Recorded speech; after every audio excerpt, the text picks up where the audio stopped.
Hello and welcome to another Devotional Connection. I'm Pastor Eddie. I was looking over some things and studying a little bit about the Sabbath. I have a friend of mine who is experiencing the delight of the Sabbath like they never have before. And it's a very unlikely group of people that are experiencing it, and I find it just completely joyful. But I was looking at the Sabbath and what it means, and I'm developing a idea. I want to read something to you.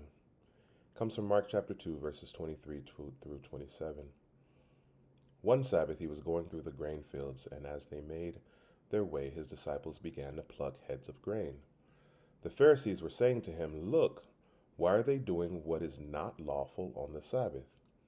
And he said to them, "Have you ever read what David did when he was in need and was hungry, he and those who were with him?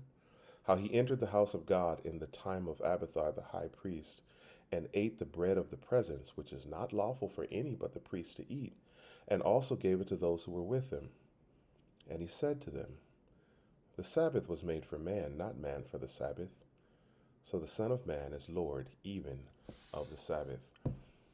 I love this story. I have had many discussions with friends about what we can and cannot do on the Sabbath, and I think there is a key point that we are missing. In the Garden of Eden, after the 6 days of creation were done, God instituted the Sabbath.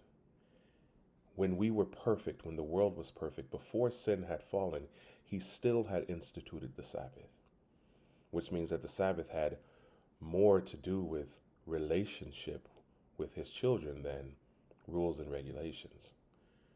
There was a time when the Bible says that God rested from his toil. He rested from his work, and he just got to spend time with his kids. And me as a father, I understand this because there are times when when my children come to me and say, "Dad, you're not working anymore?" And I say, "No." And we just get to spend time together, rolling around on the floor, playing tag, hide and go seek. Sometimes we just sit together and watch the crazy shark videos on Shark Week, or we watch some nature videos, or sometimes we play games together. We read books. I tell stories. We just spend time together, and God decided that on the seventh day was done with all of his work. He blessed that day, not the day he first created, not the day he started, not the day he made man. He blessed the day when he looked over his work and was done, and he said, "I'm going to make this day, the rest day, holy." And what did he do with that day? He spent time with his family. He spent time with his kids.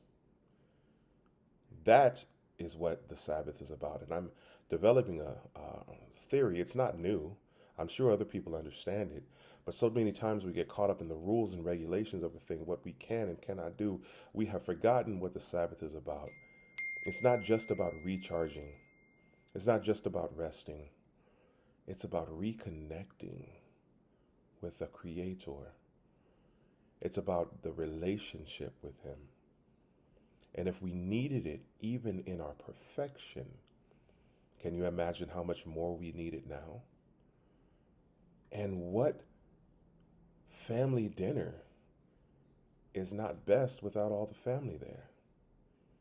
Church is important on the Sabbath, but so is spending time with your family and with God. And it doesn't matter what it looks like for you and yours. For me and mine, it doesn't matter what we do as long as we're together. And as long as we're having and enjoying each other's presence in the presence of God, we have fun together. Sabbath has been a delight for me and my kids. And for you and yours, it should be too, because it's about the relationship.